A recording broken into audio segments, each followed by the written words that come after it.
Isomerism में पहली जो बेटे टाइप है वो मैंने बताई थी चेन आइसोमरिज्म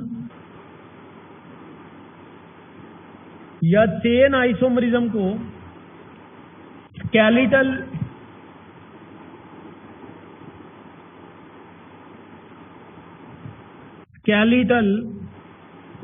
आइसोमरिज्म भी कहते हैं।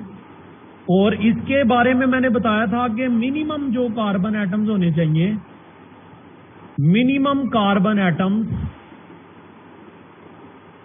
इक्वल टू 4 होने चाहिए। अगर 4 से कम कार्बन एटम्स हैं तो फिर इसमें चेन आइसोमरिज्म जो है वो पॉसिबल नहीं है। चेन आइसोमरिज्म के बारे में दूसरी बात मैंने बताई थी कि all classes of organic compounds में शो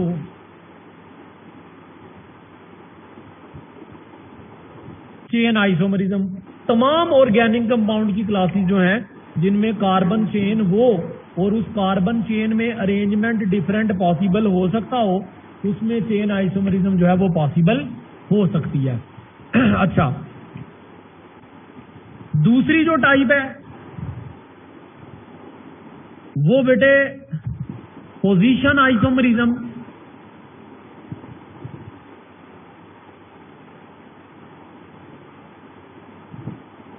और पोजीशन आइसोमरिज्म के हवाले से मैंने ये आपको बात बताई बेटा कि ये उस वक्त आएगी जब different position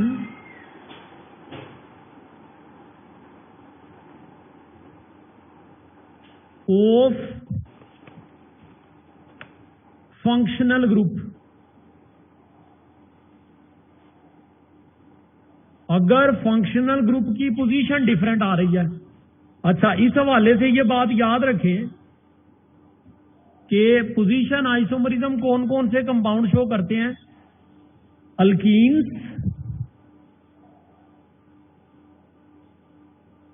alkynes,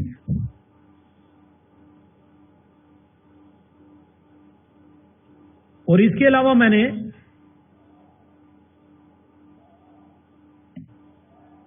monovalent functional groups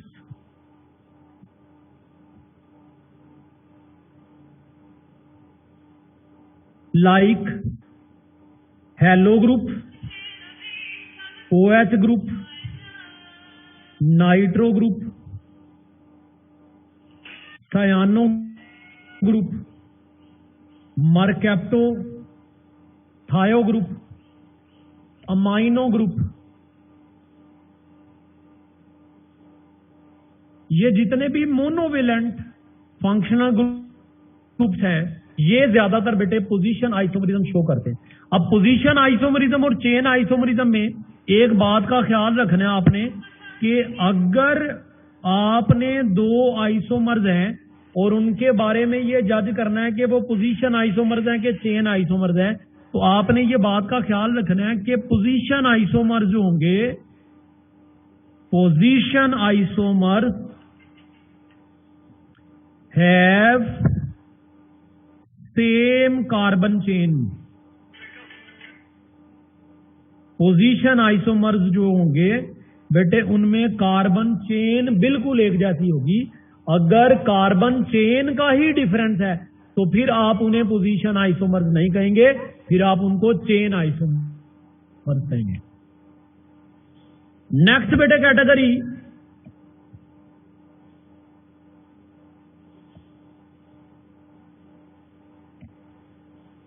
functional group isomerism की है। Functional group isomerism. अब बेटे फंक्शनल ग्रुप आइसोमरिज्म जो है ये उस वक्त शुरू होती है जब सेम मॉलिक्यूलर फार्मूला लेकिन डिफरेंट फंक्शनल ग्रुप होता है। मॉलिक्यूलर फार्मूला एक जैसा लेकिन फंक्शनल ग्रुप डिफरेंट हो तो फिर आप उसे क्या कहेंगे? फंक्शनल ग्रुप आइसोमरिज्म कहेंगे। बेटे फंक्शनल ग्रुप आइसोमरिज्म जो है ये किन कंपाउंड्स की आपस में हो सकती है? ये between two families. Function group isomerism जो है ये बिटवीन टू फैमिलीज बेटे हुआ करती है। जैसे कि फंक्शनल ग्रुप आइसोमरिज्म जो है ये बिटवीन डाइईन्स एंड मोनोआइंस के दरमियान, यानी ऐसे एलिफैटिक ऑर्गेनिक कंपाउंड जिनमें दो डबल बॉन्ड्स हो, वो फंक्शन ग्रुप आइसोमरिज्म शो करते हैं एक ट्रिपल बॉन्ड वाले कंपाउंड के साथ, यानी कि डाइईन्स और अल्काइंस के दरमियान। अब देखें, डाइईन्स का जो मॉलिक्यूलर फार्मूला है CnH2n-2 है, और मोनोआइंस का भी जो मॉलिक्यूलर फार्मूला है वो CnH2n-2। तो बेटे मॉलिक्यूलर फार्मूला सेम होना चाहिए आइसोमर का आपस में। इसके अलावा बेटे फंक्शनल ग्रुप आइसोमरिज्म एल्कोहल और ईथर्स की आपस में होती है। एल्कोहल्स और ईथर्स की आपस में। और इस केस में बेटा ये याद रखें कि मिनिमम कार्बन जो है, मिनिमम कार्बन एटम्स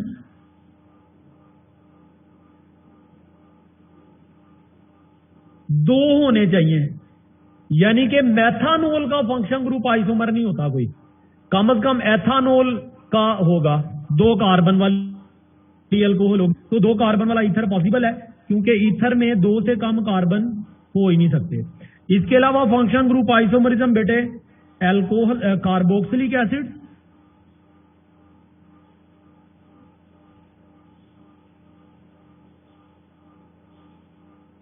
और एस्टर्स के दरमियान,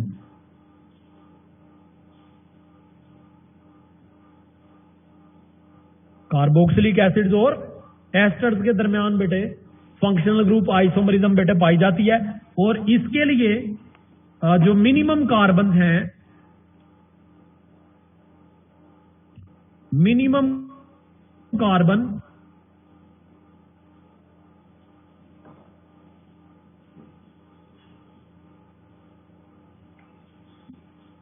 तीन बेटे होने चाहिए।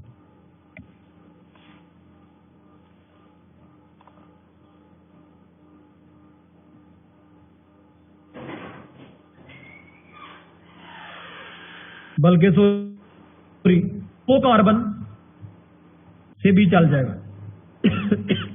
एसिटिक एसिड का मिथाइल फॉर्मेट, एसिटिक एसिड का मिथाइल फॉर्मेट हो जाएगा, तो दो कार्बन के लिए भी चल जाएगा। फॉर्मिक एसिड का कोई एस्टर नहीं होगा। फिर कार्बोनाइल कंपाउंड्स आपस में, एल्डिहाइड्स एंड कीटोन्स, ये भी बेटे आइसोमेरिक पेयर होंगे, और इनमें मिनिमम कार्बन 3 होने चाहिए, मिनिमम कार्बन 3 होने चाहिए।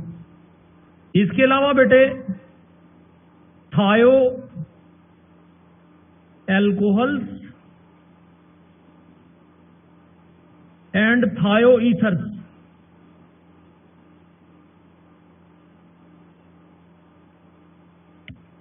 थायो एल्कोहल्स और थायो ईथर्स बिल्कुल एल्कोहल्स और ईथर्स की तरह।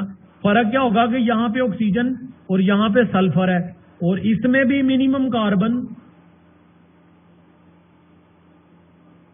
2 होने चाहिए। फंक्शन ग्रुप आइसोमरिज्म के बाद जो नेक्स्ट कैटेगरी बेटे मेटामरिज्म, मेटामरिज्म। अच्छा बेटे मेटामरिज्म जो है, इसमें ये याद रखें कि different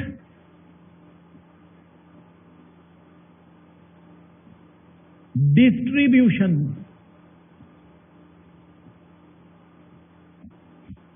different distribution of carbon atoms around a polyvalent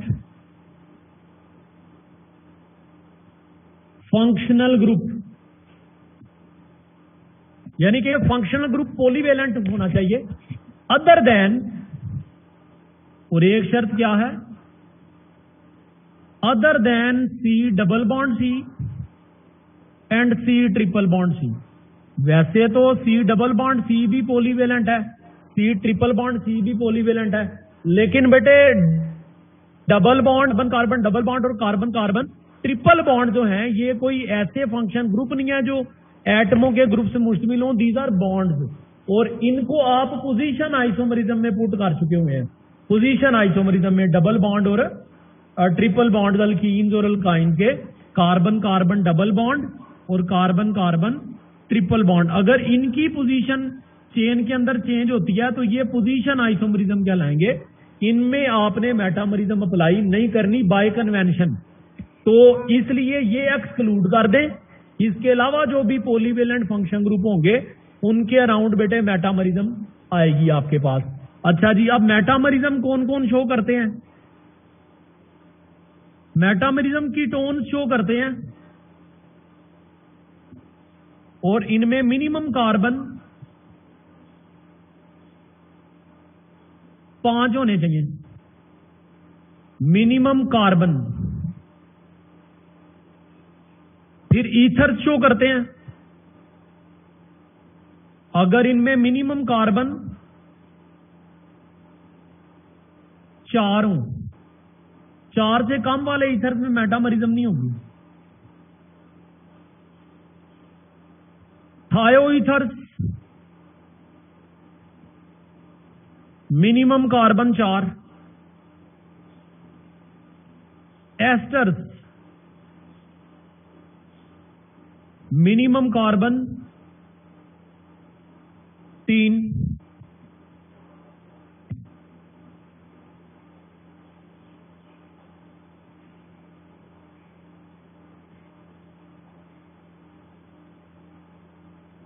sorry esters तब करेंगे जब मिनिमम कार्बन 4 हो। Secondary amine again minimum carbon 4।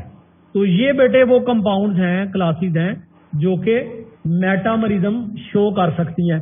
तो बेटे अगर आप एमसीक्यू सॉल्व कर रहे हैं तो ये क्लासेस का आपके ज़हन में रहना चाहिए कि कौन सी अगर कौन सी टाइप पूछी है तो किस क्लास की आपने ढूंढनी है। अच्छा जी, उसके बाद टाटोमेरिज्म,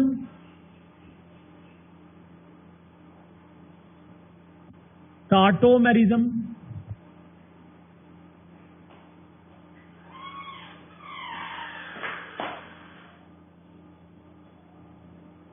बेटे टाटोमेरिज्म के बारे में पहली बात तो ये याद रखें कि ये change in position of hydrogen atom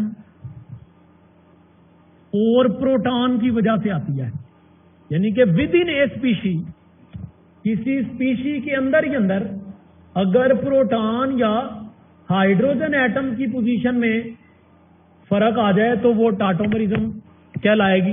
अब टाटोमेरिज्म की एग्जांपल्स ये कहां पे आपको नजर आती है देखने में?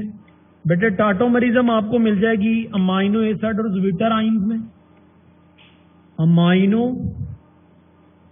एसिड्स और ज्विटर आइंस।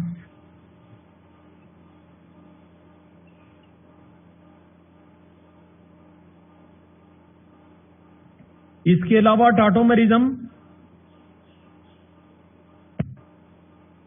इनोल,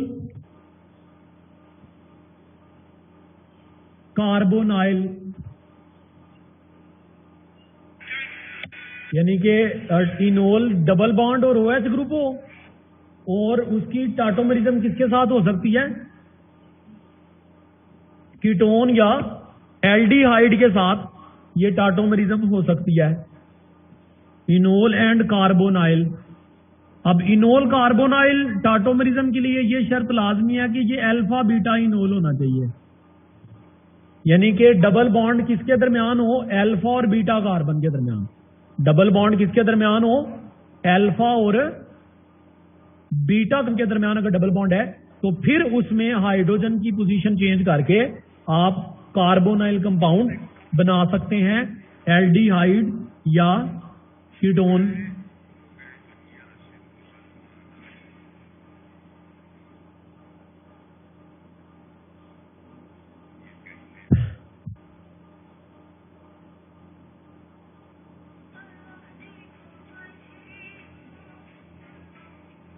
लेंगे ये दो मेजर एग्जांपल्स हैं टाटोमेरिज्म रिलेटेड आपके सिलेबस में जो दी गई हुई है। ठीक है जनाब, तो ये स्ट्रक्चरल आइसोमरिज्म हो गई। अब जरा स्ट्रक्चरल आइसोमरिज्म से रिलेटेड ये जरा देखते हैं कि पास्ट में एमसीक्यू किस तरह के आए हुए हैं। तो सबसे पहले ये आपके पास ऑप्शन है chain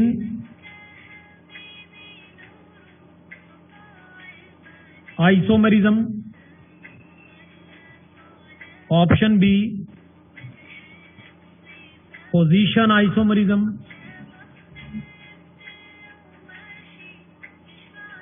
option C functional group isomerism और मेटामरिज्म। चार ऑप्शन है, मैं सवाल बनाता जाऊंगा, आप जवाब देते जाइएगा। पहला सवाल,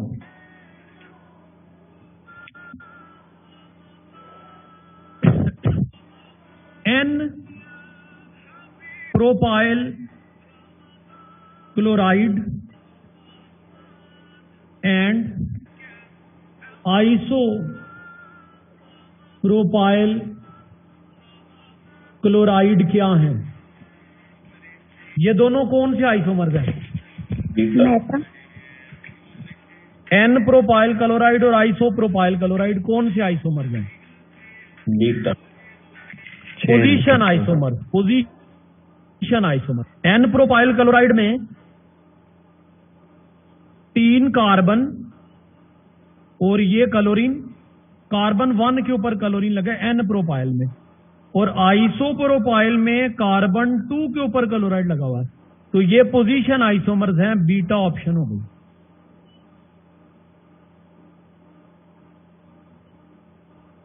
उसके बाद है जी n butyl chloride and isobutyl chloride. ये जोड़ा कौन सी कैटेगरी पे पूरा उतरता है?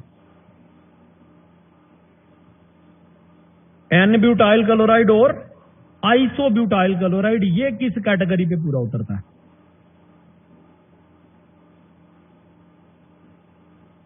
सर फिर ये भी वही होना चाहिए जो पहले एमसीक्यूज बनाई है आपने। बेटे मैंने कहा था कि पोजीशन आइसोमरिज्म और चेन आइसोमरिज्म ही आपको तंग करेंगे, और उसमें आपने ये देखना है कि अगर चेन का फर्क पड़ जाए ना तो फिर पोजीशन जाए बाढ़ में। तो जो एन ब्यूटाइल क्लोराइड है इसमें स्ट्रेट चेन है कार्बन की, जबकि आइसोब्यूटाइल क्लोराइड में कार्बन की ब्रांच वाली चेन है। तो अब मुझे बताएं, जब चेन ही डिफरेंट होगी तो क्या पोजीशन आइसोमरिज्म देखेंगे? No sir. नहीं, अब चेन आइसोमरिज्म देखेंगे, अल्फा ऑप्शन। ठीक हो गई। एक और सवाल इसी प्रकार का,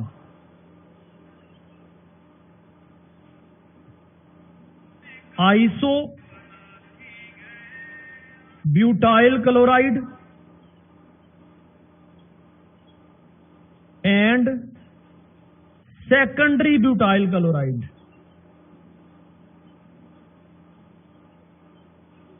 ये क्या है? आइसोब्यूटाइल क्लोराइड और सेकेंडरी ब्यूटाइल क्लोराइड, ये क्या है? ये चेन पोजीशनल आइसोमर है, पोजीशन है, फंक्शन ग्रुप है, बीटा पोजीशन। फिर देखें आप, फिर वही गलती कर रहे हैं। आइसोब्यूटाइल क्लोराइड में ब्रांच वाली चेन है। एक्चुअली बच्चों को ये हमें भूल गया है आइसो और सेकेंडरी वाला सर। एक्चुअली यही भूल गया, चलो मैं वो भी बताता हूं। तो सेकेंडरी में ये आइसो है, ब्रांच वाली चेन, जबकि सेकेंडरी जो है ब्यूटाइल में क्लोरो ग्रुप पोजीशन 2 पे लगा होगा।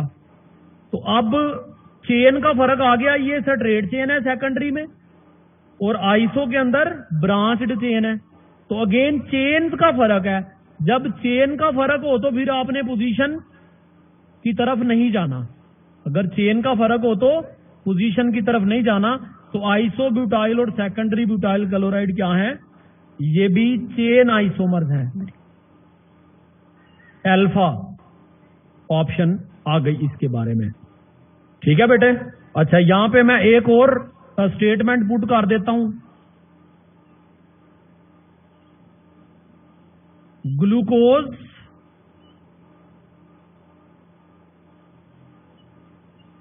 एंड फ्रुक्टोज क्या है? Functional group. फंक्शनल ग्रुप, ठीक है जी। ग्लूकोज एल्डिहाइड क्या और फ्रुक्टोज कीटोनिक क्या? तो ये फंक्शनल ग्रुप आइसोमर हो गए। ग्लाइसिन एंड ग्लाइसिन ज्विटराइन, ये दोनों क्या हैं? इनमें तो ऑप्शन ही मौजूद नहीं है, कोई भी नहीं है। अब वो टाटोमेरिज्म की एग्जांपल थी। Yes. तो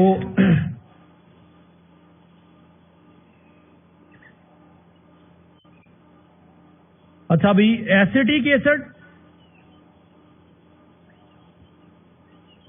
और मिथाइल फॉर्मेट, मिथाइल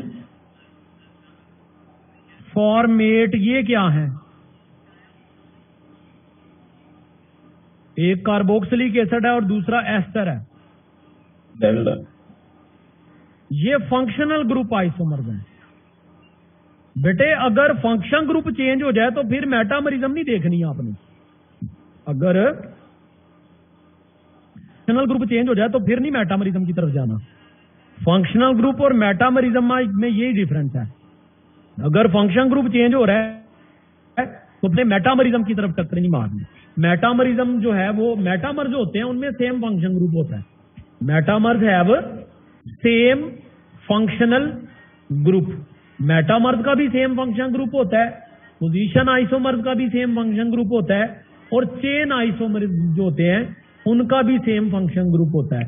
ये तीन metamers, position isomers, chain isomer टाटबल के फंक्शन ग्रुप आइसोमर के अलावा बाकी सब में फंक्शन ग्रुप सेम ही होगा, इसी में फंक्शन ग्रुप चेंज नहीं होगा। ठीक है जी।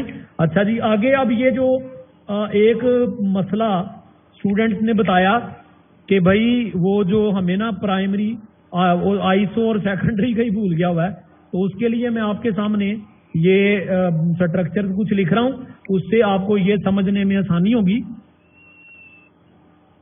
ये बेटे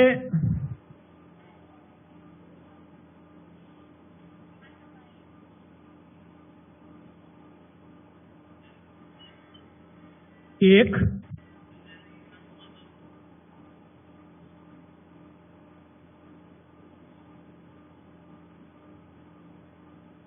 दो, अब देखिए ये दो आइसोमर्स मैंने लिखे हैं ब्यूटाइल क्लोराइड के। इन दोनों में चेन एक जैसी है। अगर चेन एक जैसी हो तो ये चेन आइसोमर्स ही होंगे। ठीक है, सॉरी, चेन एक जैसी हो तो ये पोजीशन आइसोमर्स होंगे। अगर चेन एक जैसी है तो ये पोजीशन आइसोमर्स है, जबकि इसके कंपैरिजन में ये भी ब्यूटाइल क्लोराइड ही है।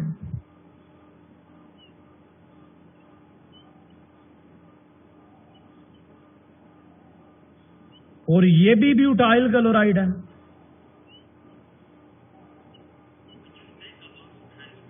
अब नोट करें कि इन दोनों में चेन एक जैसी है। कैसी चेन है? एक कार्बन, दो कार्बन, तीन और एक ब्रांच, एक कार्बन, दो कार्बन, तीन और एक ब्रांच आ गई। ठीक है, तो इन दोनों में चेन एक जैसी, इन दोनों में चेन एक जैसी। आज बन जाएगा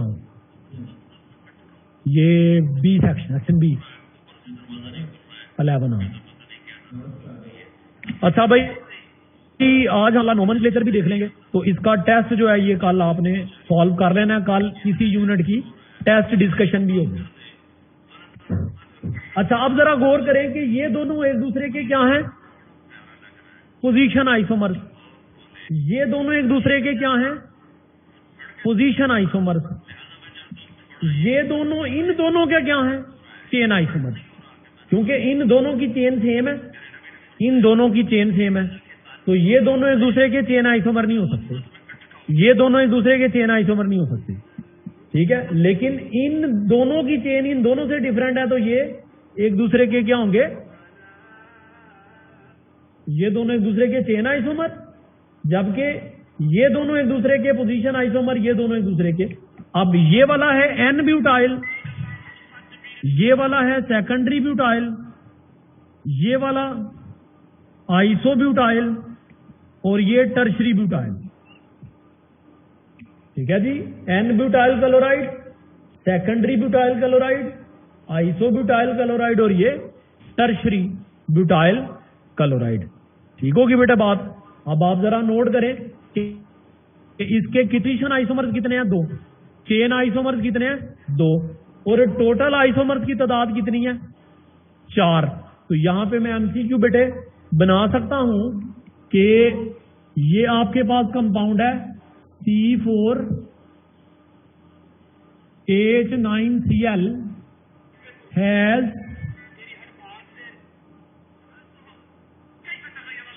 हाउ मैनी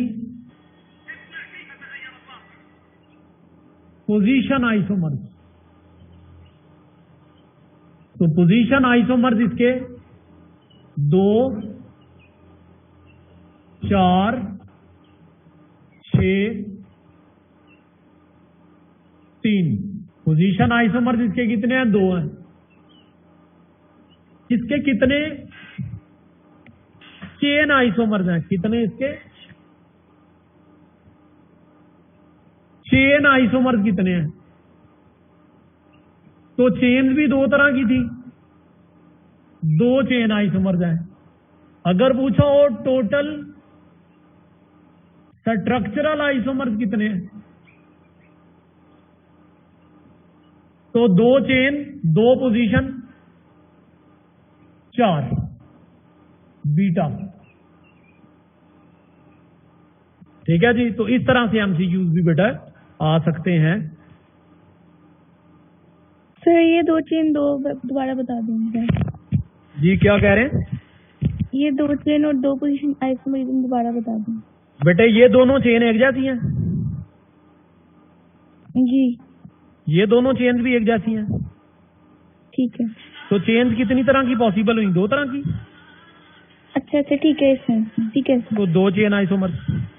ठीक है। ठीक है, इसी तरह से अगर इसके एतबार से देखें कार्बन 1 और कार्बन 2, इसके एतबार से देखें कार्बन 1 और कार्बन 2। ठीक है। ठीक है, तो एक पोजीशन 1 वाला, एक पोजीशन 2 वाला, तो 2 ही चेन आइसोमर, 2 ही पोजीशन आइसोमर। लेकिन टोटल आइसोमर कितने? 4। हाँ जी, तो ये बेटे आपके पास अब आइसोमर्स हो गए और उनसे रिलेटेड एमसीक्यू जो है वो बेटे इस तरह के आ सकते हैं, और पास में इस तरह के एमसीक्यूज बेटे आए हुए हैं। ठीक है। अच्छा बेटे, मेरे पास मोबाइल फोन कोई नहीं है, तो आप ना इसका एक खूबसूरत सा स्क्रीनशॉट ले लीजिए।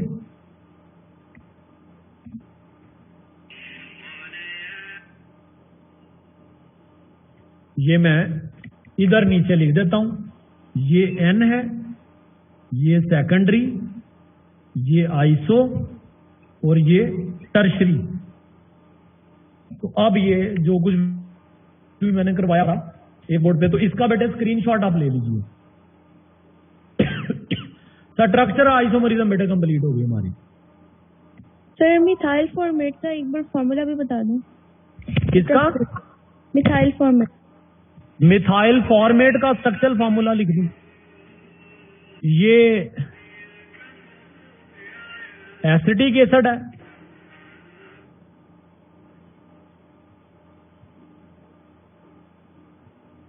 और इसका functional group isomer methyl formate. ये बेटे होता ना फॉर्मिक एसिड। फॉर्मिक एसिड का हाइड्रोजन हटाएं और उसकी जगह यहां मिथाइल ग्रुप लगा दें तो ये बन जाएगा मिथाइल फॉर्मेट। तो ये एक दूसरे के क्या हो गए बेटा? ये दोनों फंक्शनल ग्रुप आइसोमर हो गए। चलें जी, स्क्रीनशॉट ले लीजिए, फिर ये मैं मिटाने लगा हूं। अब इसके बाद हम ज्योमेट्रिकल आइसोमरिज्म करेंगे।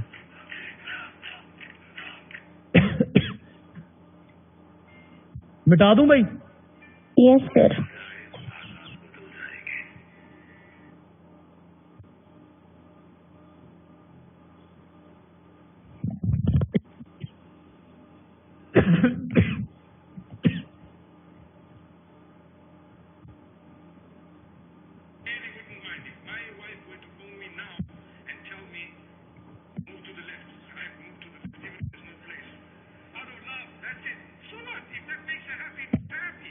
जी बेटे, नेक्स्ट जो हमारे पास आइसोमरिज्म है that is stereo isomerism.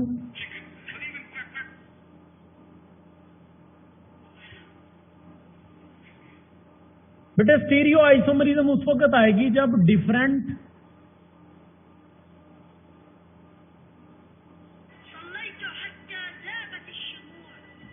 Arrangement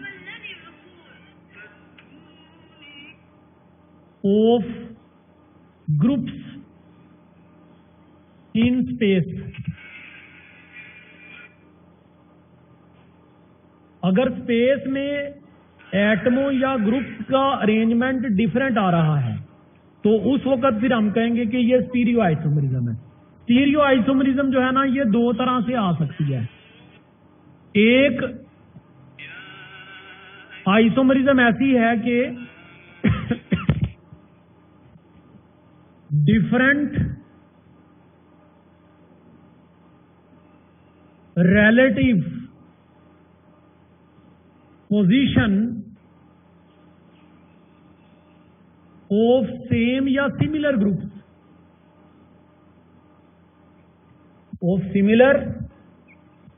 groups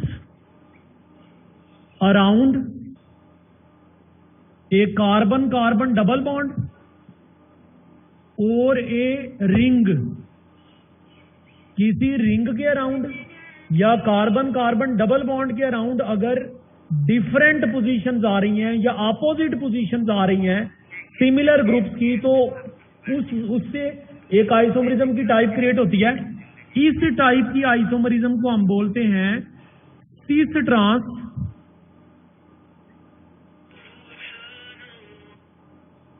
या ट्रिकल आइसोमरिज्म। सिस ट्रांस या ज्योमेट्रिकल आइसोमरिज्म। सिस ट्रांस या ज्योमेट्रिकल आइसोमरिज्म बेटे किस तरह क्रिएट होगी? बेटे इसकी दो शर्तें हैं। कम से कम एक कार्बन कार्बन डबल बॉन्ड होना लाजमी है, या फिर कम से कम एक रिंग लाजमी है। दूसरी शर्त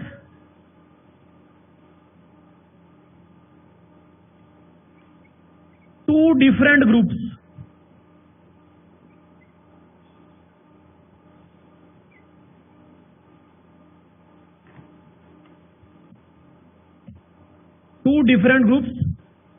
with each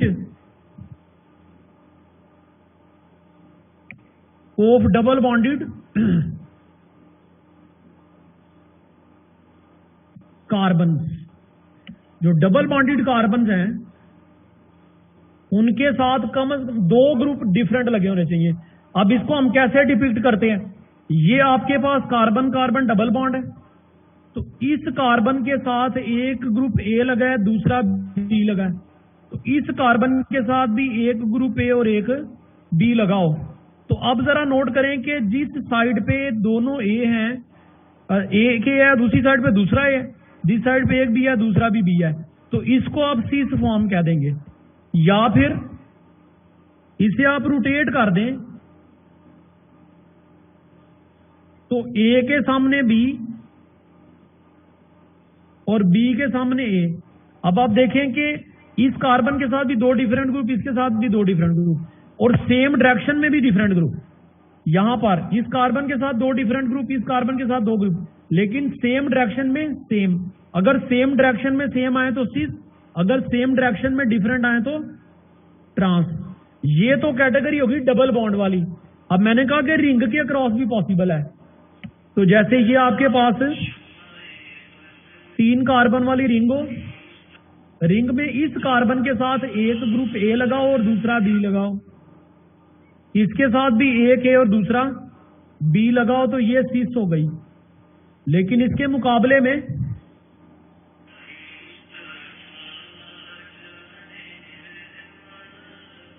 आप इसे रोटेट कर दें,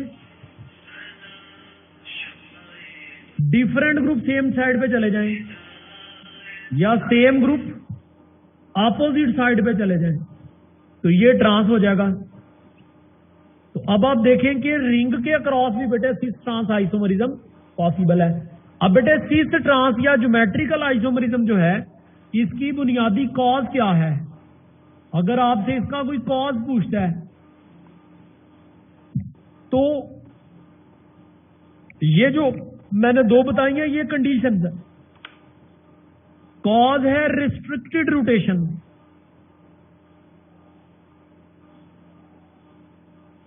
restricted rotation around double bond and ring. बेटे कार्बन कार्बन डबल बॉन्ड के गिर्द भी आप रोटेट नहीं कर सकते फ्रीली, और रिंग के अराउंड भी आप फ्रीली रोटेट नहीं कर सकते। मिसाल के तौर पे इस रिंग के अराउंड आपने रोटेट करना है तो सिग्मा बॉन्ड तोड़ना पड़ेगा, और सिग्मा बॉन्ड तोड़ने के लिए तो बहुत ज्यादा एनर्जी चाहिए। लेकिन अगर डबल बॉन्ड के अक्रॉस रोटेट करना है तो पाई बॉन्ड तोड़ना पड़ेगा, पाई बॉन्ड तोड़ने के लिए भी एनर्जी बेटे आपको चाहिए होती है। तो ये आपके पास बेटे सिस ट्रांस या ज्योमेट्रिकल आइसोमरिज्म की कंडीशंस वगैरह आ गई। इस हवाले से बेटे एमसीक्यूज जो है वो पास्ट में आए हुए हैं। इस टाइप के एमसीक्यूज के स्ट्रक्चर लिखे होते हैं और पूछ लेता है कि इनमें से सिस कौन सा है और ट्रांस कौन सा है। For example C double bond C, C2H5, CH3, CH3, C2H5, और इसके साथ में C2H5, C2H5, CH3, CH3। Option A हो गई। Option B Cl, Cl, CH3, CH3,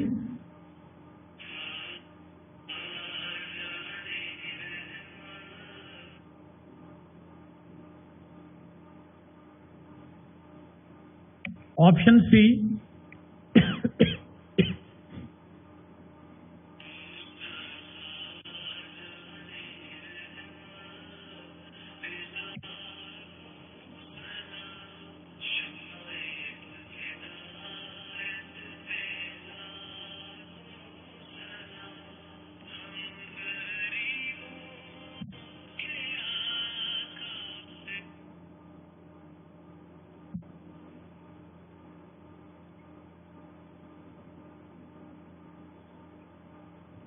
और option D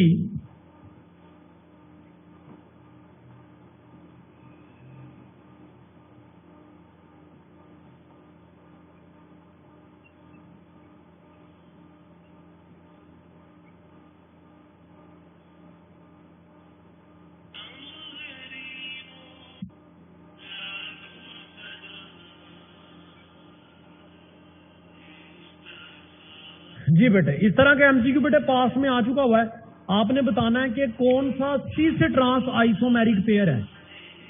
delta delta isomeric pair कौन सा? जी बेटे, डेल्टा डेल्टा कौन सा? डेल्टा डेल्टा हाँ बिल्कुल ठीक है जी, डेल्टा। तो इसका मतलब है कि इस तरह के सवाल आप बखूबी आसानी के साथ जवाब दे सकते हैं, बगैर सोचे बड़ी जल्दी से आपने इसका आंसर दे दिया। अच्छा जी, तो ये तो सिस ट्रांस हो गई। इसके अलावा बेटे दूसरी टाइप की जो स्टीरियो आइसोमरिज्म है उसको बोलते हैं ऑप्टिकल आइसोमरिज्म। Optical isomerism. बेटे ऑप्टिकल आइसोमेरिज्म में क्या होगा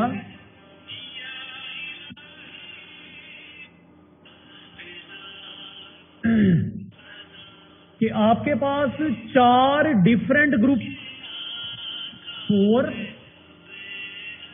different groups around same carbon atom लगे होंगे। ये बेटे ऑर्गेनिक कंपाउंड के हवाले से बात कर रहा हूं, ऑर्गेनिक कंपाउंड के हवाले से कि सेम कार्बन के गिर्द 4 डिफरेंट ग्रुप्स मौजूद होने चाहिए। ऐसे एटम को हम बोलते हैं कायरल कार्बन। क्या बोलते हैं? Chiral carbon. ठीक है जी। अब फॉर एग्जांपल ये आपके पास कार्बन है, इसके पास ये क्लोरो हाइड्रोजन CI3 और ये C2H5 लगा है। तो अब देखें कि इस कार्बन के गिर्द ये 4 डिफरेंट ग्रुप लगे हैं, तो this is a chiral carbon. अब अगर आप इस कंपाउंड को बिल्कुल रोटेट कर दें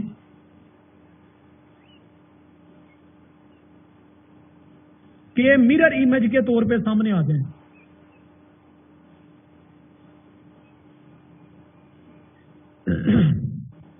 तो ये दोनों स्ट्रक्चर एक दूसरे के बेटे क्या हो गए? मिरर इमेज स्ट्रक्चर्स हो गए। These are mirror image. तो इसमें बेटा हम किसी एक ग्रुप की बेस पे डिसाइड करेंगे कि इसमें ये group on the left hand side बेटे रोटेट हुआ, तो इस फॉर्म को आप कह देते हैं D form. Sorry, left hand side पे है तो इसको लेवो फॉर्म कह देते हैं। और जो जिसमें ग्रुप राइट साइड पे रोटेट हुए हैं वो डेक्स्ट्रो। तो ये लेवो डेक्स्ट्रो या मिरर इमेज। अब बेटे ऑप्टिकल आइसोमर जो होते हैं इनकी ये प्रॉपर्टी होती है कि they can rotate the plane of polarised light.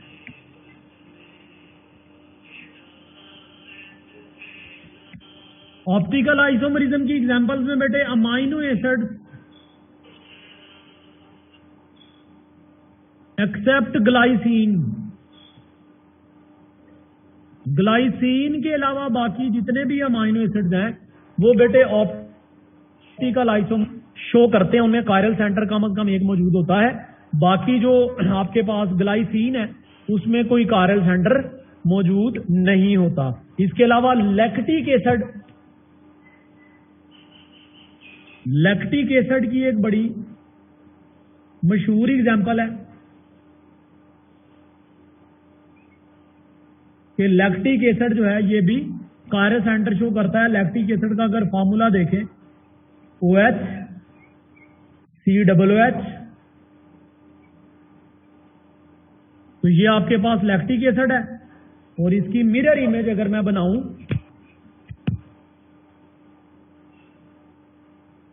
Lactic acid की मिरर इमेज,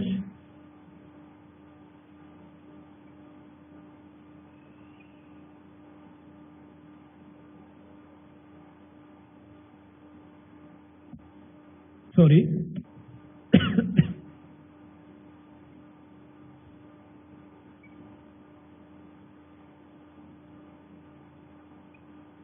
तो ये आपके पास लैक्टिक एसिड की D एंड L फॉर्म्स आ जाएंगी। बेटे ये आप तस्वीर खींच लें ताकि मैं फिर परली साइड पे रोटेट कर दूं। जी हो गई। अब ये लैक्टिक एसिड की दो फॉर्म, तो लैक्टिक एसिड जो है वो भी आपको ऑप्टिकल आइसोमरिज्म शो करता हुआ नजर आ रहा है। तो ये बेटे आपके पास स्टीरियो आइसोमरिज्म बेटे कंप्लीट हो गई। अब नेक्स्ट बेटे हम चले जाएंगे, अब हमारे पास 7-8 मिनट रह गए और ये टाइम काफी है नॉमनक्लेचर को अंडरस्टैंड करने के लिए, क्योंकि नॉमनक्लेचर पे ऑलरेडी आप लोगों ने एफएससी में बहुत ज्यादा टाइम लगाया होता है और कोई इसमें इतनी टेक्निकल बात है कोई नहीं नॉमनक्लेचर में। इस तरह के एमसीक्यूज बेटे पास पेपर में आ भी चुके हैं कि आपको कोई कंपाउंड दे देता है और उसका आईयूपैक नेम पूछ लेता है, या आईयूपैक नेम दे के 4 कंपाउंड दे देता है और उसके नाम पूछ लेता है,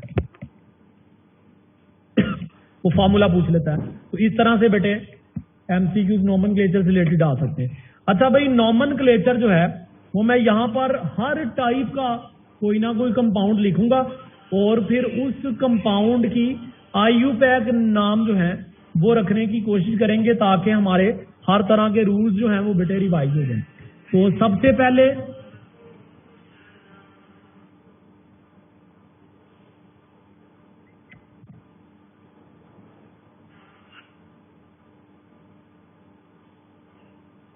ये बेटे कंपाउंड है। अब मैं बेटे जो फार्मूला यूज करूंगा वो स्केलेटल फार्मूला होगा, ठीक है। ये कौन सा फार्मूला है? स्केलेटल फार्मूला है, जिसमें कार्बन एटम्स नहीं मेंशन किए जाते, वो चेन ऐसे बना दी जाती है और हाइड्रोजन एटम्स नहीं लिखे जाते हैं। अब इसमें देखें सारे बॉन्ड सिंगल हैं, तो this is an alkane, this is an alkane. नाम कैसे रखेंगे बेटे? एक जो ऐसे लाइन है ना, ये एक मिथाइल ग्रुप को शो कर रही होगी। आपने इसमें देख लेना सबसे लेन कौन सी है और उसकी नंबरिंग करेंगे 1, 2, 3, 4 एंड 5। अब ब्रांचेस कितनी हो गई? 1, 2, 3 और 4 ये मिथाइल ग्रुप हो गए। तो अब इसका नाम कैसे आ जाएगा बेटे? 2, 2, 3, 4 टेट्रा मिथाइल और पेरेंट चेन 5 कार्बन वाली है पेंटेन। यहां पर सारे के सारे मिथाइल ग्रुप थे। अगर मिथाइल की बजाय मिथाइल के साथ कोई इथाइल भी आ जाए, एक और एग्जांपल,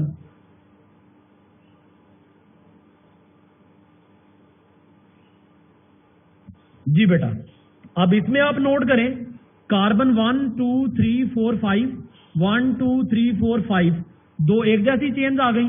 तो हम क्या करेंगे? इसे पेरेंट मान लेंगे। तो अब एक ये ब्रांच आ गई, एक ये आ गई, इसमें 2 कार्बन है और इसमें 1 है, तो इथाइल ग्रुप भी आ गया, मिथाइल भी आ गया। तो अब अल्फाबेटिकल ऑर्डर में 3 इथाइल, 2 मिथाइल, 5 कार्बन, पेंटेन। तो ये बेटे आपके पास अल्केन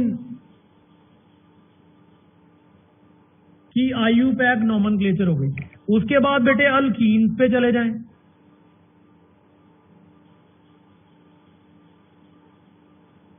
अच्छा जी, अल्कीन्स में ये मैं सादा तरीन फॉर्मूला, जी बेटे अब इसमें डबल बॉन्ड हो गया जी। नंबरिंग उधर से जिधर डबल बॉन्ड करीब तरीन पड़ रहा है, 1 कार्बन वाली ब्रांच है तो ये आ जाएगा 2 मिथाइल, 3 कार्बन की पेरेंट चेन प्रोपीन, ये आइसोब्यूटाइलिन इसका पुराना नाम है। अच्छा इसी तरह से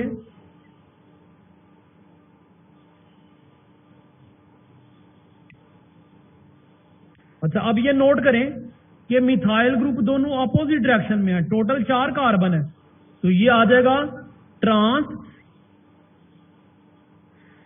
2 ब्यूटीन। अगर इस तरह से होता देखिए अब भी इसमें भी 4 कार्बन ही है, लेकिन अब दोनों मिथाइल ग्रुप सेम साइड पे हैं, तो ये होती है 6 2 ब्यूटीन। इस तरह से भी अब एक से ज्यादा अगर डबल बॉन्ड प्रेजेंट हो,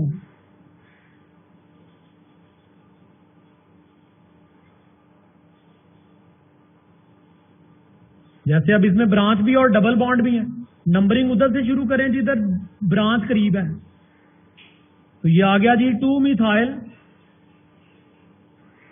अच्छा, अगर हमारे पास जो गिवन टाइम है उसमें मैं तमाम कंपाउंड की एग्जांपल्स शो कर पाया तो ठीक है, अगर ना भी कर पाया तो बेटे टेस्ट कल आपने इसका अटेम्प्ट कर लेना है, कल इसकी डिस्कशन करेंगे और बाकी कंपाउंड की जो नाम है वो मैं डिस्कशन के दौरान जो है वो समेट दूंगा। तो ये 2 मिथाइल डबल बॉन्ड कार्बन 1 पे भी और 3 पे भी है, तो इसका नाम हो जाएगा ब्यूट 1,3 डाइईन या 1,3 ब्यूटा डाइईन भी हो सकता है। 1,3 ब्यूटा डाइईन। अब बेटे अल्कीन की तरह ही अल्काइन के नाम होंगे, सिर्फ क्या फर्क पड़ेगा,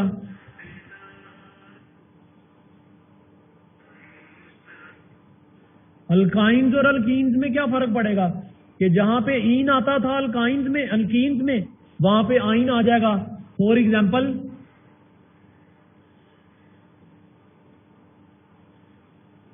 जी बेटे ये कंपाउंड कौन सा है 1 2, यहां पे डबल ट्रिपल बॉन्ड का मतलब 2 कार्बन तो ये हो गए, एक कार्बन इधर एक इधर, तो ये आ जाएगा 2 ब्यूटाइन। अच्छा अब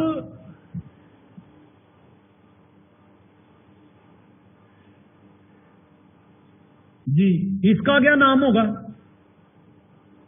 कार्बन 1 2 3 4 एंड 5, 4 पे ब्रांच है, 4 मिथाइल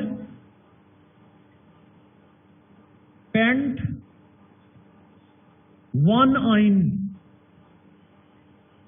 या 1 पेंटाइन भी आप इसको पढ़ सकते थे, तो ऐसे भी आप इसका नाम रख सकते हैं। अच्छा, अगर डबल और ट्रिपल दोनों बॉन्ड्स मौजूद हों, जैसे ये डबल बॉन्ड आ गया, एक ही ट्रिपल बॉन्ड है तो यहाँ पर 1 लिखना जरूरी है? जी बेटे क्या कह रहे हैं, एक ही ट्रिपल बॉन्ड है तो हम डायरेक्ट पेंटाइन नहीं लिख सकते? अब 1 पेंटाइन लिखे ना, पोजीशन तो मेंशन करनी लाजमी है, जब 3 से ज्यादा कार्बन हो जाए तो पोजीशन मेंशन करनी लाजमी है। ठीक है। अच्छा जी, अब यहां पे डबल बॉन्ड भी आ गया और ये ट्रिपल बॉन्ड भी आ गया और दरमियान में ये एक ब्रांच भी आ गई। तो अब बेटे अगर डबल और ट्रिपल बॉन्ड एक ही जैसी पोजीशन पे हैं तो नंबरिंग डबल बॉन्ड वाली साइड से, तो ये आ गया जी 3 मिथाइल पेंट 1 इन और 4 आइन। यानी कि अगर डबल बॉन्ड भी हो ट्रिपल भी हो तो पहले अल्कीन वाला नाम लिख लें, उसके बाद ट्रिपल बॉन्ड की पोजीशन बताएं और आइन लगा दें। नेक्स्ट बेटे आपके पास आ जाएंगे अल्काइल हैलाइड्स या हैलो अल्केन्स। सर अगर ये दोनों सेम पोजीशन पे बट इसकी ब्रांच चेन का फर्क हो तो फिर कहाँ से शुरू करेंगे? जिधर से डबल बॉन्ड करीब है, और अगर फर्क करें ब्रांच ट्रिपल बॉन्ड की तरफ करीब होती तो फिर उधर से। ठीक है। अगर डबल और ट्रिपल की पोजीशन सेम है तो फिर जिधर ब्रांच करीब है वहां से करेंगे। यहाँ तो ब्रांच दोनों तरफ एक ही जितनी थी ना जी, तो इसलिए डबल को प्रेफर कर दिया। ठीक है जी बेटे अल्काइल हैलाइड्स के लिए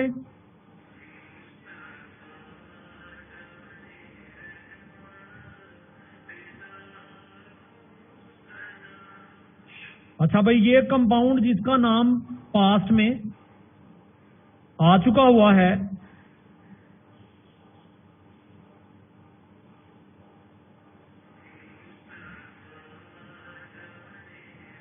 जी बेटा, अब इसमें देखें सिर्फ 2 कार्बन है, एक कार्बन दूसरा कार्बन, एक कार्बन पे एक ब्रोमो एक क्लोरो लगा है और एक कार्बन के ऊपर 3 क्लोरो लगे हुए। तो बेटे इसमें नंबर